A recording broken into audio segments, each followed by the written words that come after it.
បងប្អូនជាទីស្រឡាញ់នៅថ្ងៃនេះដែលយើងប្រារព្ធយុបជា93ដែលយើងអធិដ្ឋានស្រាប់កាត់រហៅនៅពេលយើងថ្វាយពិបូជាពី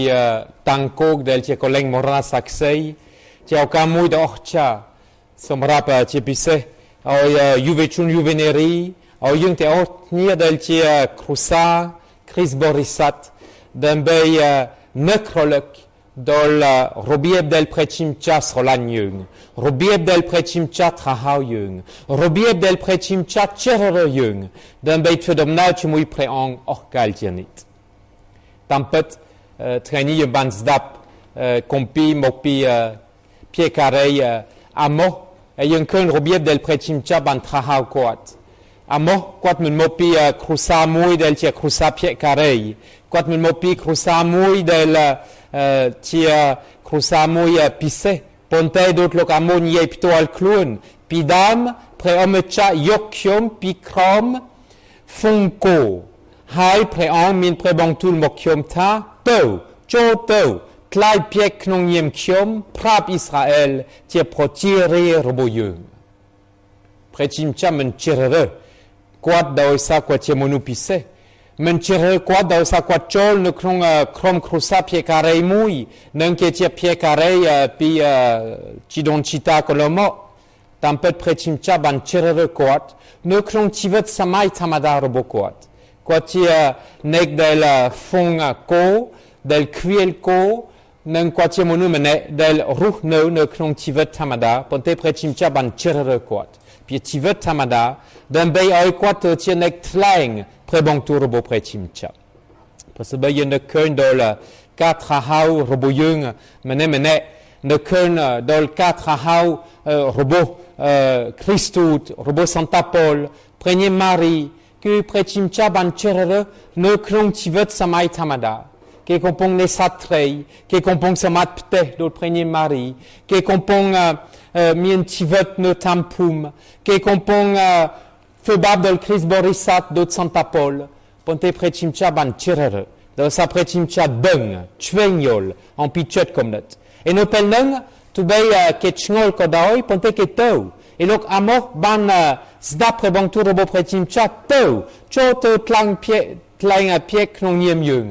ព្រះញេម៉ារីក៏ដូចគ្នាដែរលោកម៉ូសេក៏ដូចគ្នាដែរអាប់រ៉ាហាំក៏ដូចគ្នាដែរលោកប៉ូលក៏ដូចគ្នាដែរលោកសេឡាក៏ដូចគ្នាដែរទោះជាពេលវេលាដើម្បីគិតពិចារណាដែរដោយសារប៉ុន្មានដងខ្ញុំបានសួរសំណួរពីយុវជនយុវនារីខ្ញុំធ្វើដូចម្ដេចដើម្បីដឹងព្រះជាម្ចាស់ជ្រើសរើសខ្ញុំធ្វើដូចម្ដេចដើម្បីដឹងថាព្រះជាម្ចាស់មានគម្រោងការពិសេសសម្រាប់ខ្ញុំប៉ុន្តែខ្ញុំធ្លាប់និយាយច្រើនដងដែរនៅពេលយើងមានសំណួរនេះនៅក្នុងដួងចិត្តរបស់យើងតែខ្ញុំធ្វើដូចម្ដេចដើម្បីដឹងថាព្រះជាម្ចាស់ជ្រើសរើសខ្ញុំឬអត់មានន័យថាព្រះជាម្ចាស់កំពុងធ្វើការនៅក្នុងយើងហើយដោយសារមនុស្សទូទៅអត់មានសំណួរនេះទេមនុស្សទូទៅអត់ដែលគិតថាតើព្រះជាម្ចាស់ជ្រើសរើសខ្ញុំឬអត់មនុស្សទូទៅអត់ដែលគិតថាតើនៅអនាគតខ្ញុំអាចបម្រើព្រះសាគុំនៅក្នុងរបៀបពិសេសឬអត់មនុស្សទូទៅអត់ដែលគិតទេប៉ុន្តែដោយសារមានមនុស្សមួយចំនួនយុវជនយុវនារីមួយចំនួនដែលគិតនេះឲ្យជឿថានេះជាព្រះជាម្ចាស់ដែលកំពុងធ្វើដំណើរនៅក្នុងជីវិតរបស់យើងនឹងទៅដើម្បីធ្វើអីនេះថ្ងៃនេះយើងមានគំរូដ៏ពិសេសបំផុតគឺព្រះយេស៊ូវផ្ទាល់ព្រះយេស៊ូវផ្ទាល់ដែលជួបជាមួយមនុស្សខ្វិនដៃខ្វិនជើងម្នាក់នឹងព្រះយេស៊ូវមានព្រះបន្ទូលទៅគាត់សូម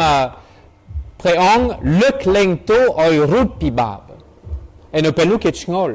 គាត់មានអំណាចពីណាព្រះយេស៊ូវមានអំណាចពីណាដើម្បីលើកលែងទោសឲ្យរួចពីបាបដូច្នេះព្រះយេស៊ូវថែមទៀតឥឡូវនេះខ្ញុំបង្ហាញសមត្ថភាពអំណាចរបស់ខ្ញុំណែនាំឲ្យមនុស្សខ្វិនដៃខ្វិនជើងឲ្យឈរឡើងនឹងដើរធម្មតាដូចពីមុនដូច្នេះមិនតែលើកលែងទោសឲ្យរួចពីបាបប៉ុន្តែណែនាំឲ្យគាត់មានជីវិតថ្មីនៅក្នុងរូបកាយរបស់គាត់ដែរដូច្នេះបើសិនជាយើងមើលទាំងពីរព្រះយេស៊ូវគ្រប់ពេលវេលាបានចិញ្ចឹមមហាជនបានណែនាំឲ្យអ្នកជំងឺមួយចំនួនព្យាបាលពីជំងឺបានណែនាំឲ្យមនុស្សដែលវង្វេងផ្លូវដូចជាមានជីវិតថ្មីដូចលោកហ្សាគេជាដើមដូចស្ត្រីសាម៉ារីជាដើមប៉ុន្តែនៅក្នុងពេលវេលាដែលព្រះយេស៊ូវណែនាំឲ្យគេមានជីវិតថ្មីនៅក្នុងរូបកាយនៅក្នុងដួងចិត្តរបស់គេព្រះយេស៊ូវបានបន្ថែម ដើម្បីណៃនាំឲ្យគេមានជីវិតថ្មីនៅក្នុងផ្លូវវិញ្ញាណដោយលើកលែងទោសឲ្យគេឯប៉ុន្មានដងយើងបានស្ដាប់ព្រះយេស៊ូវដែលមានព្រះបង្ទូលថាសូមឈរឡើងទៅដោយសារជំនឿរបស់អ្នកបានសង្គ្រោះអ្នកហើយឯនេះជាអ្វីដែលប្រជាជនរបស់យើងទន្ទឹងរង់ចាំជាអ្វីដែលបងប្អូនដែលជាគ្រីស្ទបរិស័ទហើយដូចជាមិនទាន់ជាគ្រីស្ទបរិស័ទទន្ទឹងរង់ចាំទទួលជីវិតថ្មីនៅក្នុងរូបកាយជីវិតថ្មីនៅក្នុងដួងចិត្តជីវិតថ្មីនៅក្នុងផ្លូវវិញ្ញាណដូច្នេះប្រសិនបើយើងនៅឃើញដល់បេសកកម្មដែលយើងមាននៅពេលព្រះជាម្ចាស់ជ្រើសរើសយើងដើម្បីធ្វើជាអ្នកប្រកាសដំណឹងល្អដើម្បីជាអ្នកដែលក្លែងព្រះជាម្ចាស់មិនតែមនុស្សដែលទេសនាយ៉ាងពីរោះមិនមែនតែមនុស្សដែលមានកាយវិការនិងមនោបវត្តយ៉ាងធ្វេសប៉ុន្តែជាមនុស្សម្នាក់ដែលជាមើលឃើញសេចក្តីថោកកាសរបស់ប្រជារាស្ត្ររបស់ព្រះអង្គមនុស្សម្នាក់ដែលជាចូលយ៉ាងជ្រៅនៅក្នុងដួងចិត្តដើម្បីណែនាំឲ្យទទួលជីវិតដ៏បរិបូរណ៍មើលឆ្មាស់សាឡាថ្ងៃនេះយើងបានស្ដាប់សក្តិភាពខ្លះៗដែរនៅកំពង់ធំមានខ្លះគេថានៅពេលឆ្មាស់សាឡាមកដល់ពីទីក្រុងភ្នំពេញនៅក្នុងអាទិត្យដំបងគាត់ទៅជួបជាមួយអ្នកជំងឺនិងនៅពេលនោះគាត់ឲ្យព្រៃកាយដោយសារសង្ស័យបានយកព្រៃកាយខ្លះរបៀបស្ងាត់ដែរដោយសារយើងធ្វើយ៉ាងម៉េចដើម្បីមាននំប៉័នប្លែកនៅក្នុងសម័យប៉ុលពតនេះប៉ុន្តែប្រហែលនៅក្នុងអាទិត្យដំបងគាត់អាចធ្វើបានដើម្បីជួបជាមួយអ្នកជំងឺមួយចំនួនដែលនៅមាននៅក្នុងជុំវិញទឹកដីនេះនិងដើម្បីឲ្យគេទទួលជីវិតមិនមែនតែព្យាបាលរូបកាយប៉ុន្តែឲ្យគេទទួលជីវិតតាមរយៈព្រះយេស៊ូវគ្រីស្ទដូច្នេះថ្ងៃនេះយើងមើលនេះអស់ហើយយើងថតតែអរព្រះគុណព្រះជាម្ចាស់ដែលបានប្រទានសម្រាប់ព្រះសាគមកម្ពុជាមរាសាក្សីដែលបានប្រទានសម្រាប់ព្រះសាគមកម្ពុជាបូជាចាមួយចំនួនអត់ច្រើនទេដែលប្រទាននិស្សិតទេវវិទ្យាល័យមួយចំនួនថ្ងៃស្អែកខ្ញុំទៅបិទឆ្នាំសិក្សានៅទេវវិទ្យាល័យជាឱកាសមួយដើម្បីអរព្រះគុណព្រះជាម្ចាស់សម្រាប់ពេលមួយឆ្នាំដែលបានយកចិត្តទុកដាក់រៀនដើម្បីត្រៀមខ្លួនទៅជាអ្នកប្រកាសដំណឹងល្អដូចលោកអាម៉ូសពីដើមប៉ុន្តែថ្ងៃស្អែកជាឱកាសមួយដើម្បីនឹកឃើញដែរពី3ខែទៀតយើងបើកទេវវិទ្យាល័យសម្រាប់ឆ្នាំសិក្សាថ្មីហើយយើងសង្ឃឹមយុគនេះឲ្យមានយុវជនមួយចំនួនស្ដាប់ការថ្ហៅរបស់ព្រះជាម្ចាស់ដើម្បីគូសទ្វារទេវវិទ្យាល័យនៅក្នុងខែ9ខែ10កាន់មុខនេះនៅក្នុងខែ8យើងមានបងស្រីសារ៉ិនដែលជាបងស្រីដុំបូស្កូដែលធ្វើពាក្យសច្ចាប្រនិធានអចិន្ត្រៃយ៍ហើយនៅពេលនោះយើងអរព្រះគុណព្រះជាម្ចាស់ប៉ុន្តែយើងសង្ឃឹមយើងមានយុវនារីមួយចំនួនដែលគូសទ្វារតាមក្រុមគ្រួសារបុព្វជិតាដើម្បីថាខ្ញុំបានស្ដាប់ព្រះបង្ទូលរបស់ព្រះជាម្ចាស់ដែរហើយខ្ញុំដឹងថាព្រះជាម្ចាស់ថាហៅខ្ញុំដើម្បីឲ្យខ្ញុំធ្វើដំណើរដើម្បីបម្រើព្រះសាគមតាមក្រុមគ្រួសារបុព្វជិតាមួយដូច្នេះយុគនេះជាឱកាសមួយដើម្បីប្រមូលគ្រប់សំណុំពរ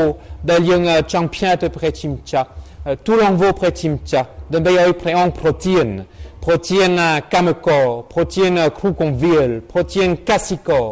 ដើម្បីរួមរស់ជាមួយប្រជារាស្ត្ររបស់ព្រះជាម្ចាស់លើទឹកដីប្រទេសកម្ពុជានិងដើម្បីណែនាំឲ្យព្រះសាគមរបស់យើងបន្តមានជីវិតក្រែនេះជាក្រែដ៏មានជីវិតព្រះសាគមជាសញ្ញាសម្គាល់នៃព្រះជន្មរបស់ព្រះយេស៊ូវពិតមែនដូច្នេះយើង